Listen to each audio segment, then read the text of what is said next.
Assalamualaikum, kali ini kita akan bahas sedikit mengenai diskusi 2 mengenai tabel distribusi frekuensi dengan kelompok umur. Jadi di diskusi 2 ini telah disajikan data dari umur 80 orang peserta dalam suatu audisi. Ada yang umur 13, 14, 15 sampai dengan umur 44. Nah, di sini diminta untuk buat tabel distribusi frekuensi. Nah, yang diminta tampilannya seperti ini nanti. Ada kelompok umurnya, frekuensi relatif, persentase frekuensi relatif, frekuensi kumulatif, dan persentase frekuensi kumulatif. Nah, bagaimana cara mengisi kelompok umur, kemudian frekuensi, dan kolom yang lainnya? Langkah pertamanya adalah mengurutkan data. Jadi ada urutan umur dari 13 sampai 44. Kebetulan data yang sudah diberikan ini adalah data yang sudah berurut dari 13 sampai 44. Langkah kedua adalah mencari jumlah kelas. Jumlah kelas dicari dengan mencari rumus ini. 1 plus 3,3 kali log N. N-nya di sini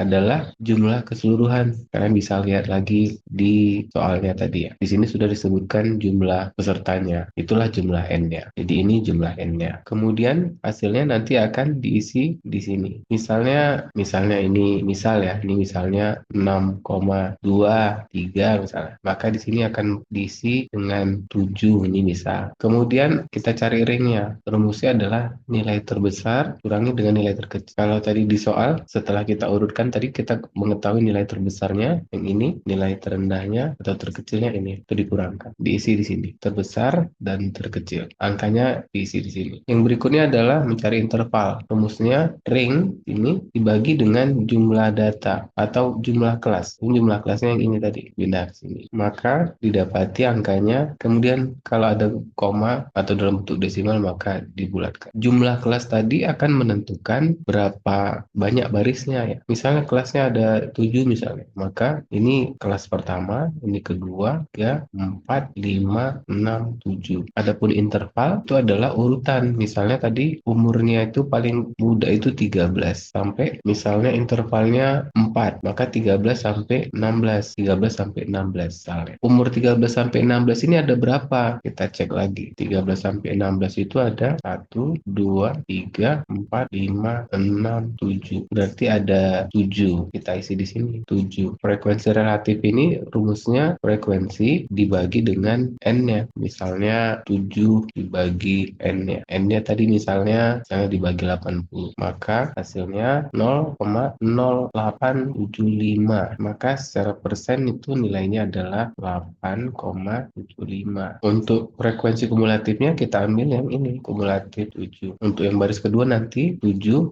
ditambah frekuensi yang berikutnya lagi ditambah. Nah, kalau digambarkan kira-kira baris pertama ini ya, kelompok umur pertama, ini kelompok umur kedua nanti kalian cari ini berapa, intervalnya berapa tadi. Ini contohnya kalau dia 4 intervalnya. Kalau ini kelasnya ada berapa kelas sehingga nanti bisa terisi semua. Nilai frekuensi ini nanti akhirnya adalah nilainya harus karena dia akumulasi. Untuk yang kelas kedua nanti bisa kalian lihat di sini misalnya 17 sampai usia intervalnya 4 berarti sampai 20 dan seterusnya. Ini frekuensinya berapa kali? 7. Jadi kalau yang usia kelompok umur 17 sampai 20 ini berapa kali diisi di sini? Ini rumusnya sama, kemudian ini persentasenya. Ini adalah akumulasi berarti yang ini tadi dijumlahkan dengan ini ya, dijumlahkan dengan data ini. Nah, kemudian ini ditambahkan hasilnya di sini hingga nanti kumulatifnya adalah 1. Oke, selamat mengerjakan.